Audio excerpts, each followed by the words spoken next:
Halo, selamat siang. Perkenalkan, nama saya Yunita Frederisha Berwatuarin. NIM saya 121555201210118. Saya dari program studi informatika mata kuliah pengantar teknik informatika Fakultas Ilmu Komputer Universitas Kristen Indonesia Maluku.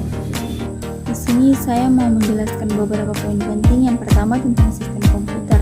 Sistem komputer adalah kumpulan dari berbagai perangkat komputer yang saling berkaitan satu dengan yang lain, sehingga dapat berinteraksi dan menjalankan proses pengolahan data. Pada umumnya, komponen yang ada dalam sistem komputer terbagi menjadi 3 bagian utama: hardware, brainware, dan software. Penjelasan ketiganya akan dibahas di pembahasan berikutnya. Hanya saja setiap komponen mempunyai peran penting untuk mengelola data dengan baik. Setiap komponen tersebut harus bekerja dengan baik dan beriringan supaya salah satu komponen tidak hilang.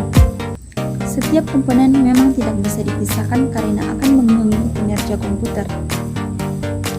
Ada beberapa perangkat yang digunakan untuk menjalankan sistem komputer. Yang pertama, perangkat keras hardware, yang kedua perangkat otak brainware, dan yang ketiga perangkat lunak software.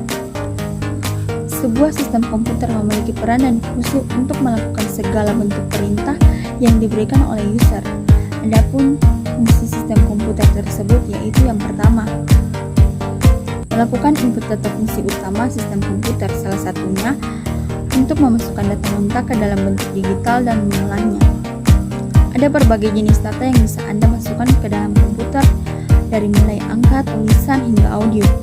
Untuk memasukkan berbagai data tersebut, maka dibutuhkan perangkat keras penunjang komputer, diantaranya mouse dan keyboard. Yang kedua, melakukan proses data berdasarkan pengertian sistem komputer sebelumnya. Komputer juga digunakan untuk olah data. Jadi proses pengolahan data ini merupakan fungsi lanjutan dari adanya sistem komputer. Sistem di dalam komputer akan mengolah data mentah menjadi sebuah informasi atau data baru yang bisa terbaca oleh komputer lain. Untuk melakukan proses olah data, maka dibutuhkan brainware berupa CPU, Central Processing Unit, sebagai otak dari sistem komputer.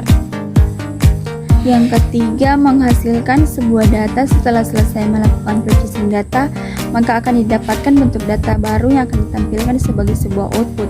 Adapun data yang sudah diproses, bentuknya akan disesuaikan dengan kebutuhan pengguna. Data yang sering menjadi hasil akhir dari sistem pengolahan komputer, yakni data berupa gambar, suara, atau jenis informasi lainnya. Hasil pengolahan data ini bisa Anda gunakan kembali atau disimpan di dalam memori komputer.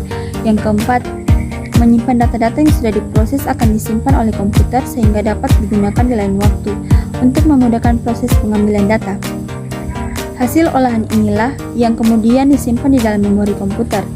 Sebutan untuk data yang sudah jadi ini disebut sebagai output. Data yang tersimpan dalam bentuk digital bisa dibaca oleh memori komputer yang Anda miliki atau komputer lain. Data yang sudah tersimpan bisa digunakan, diolah, atau diperbarui sesuai dengan kebutuhan. Cara kerja komputer.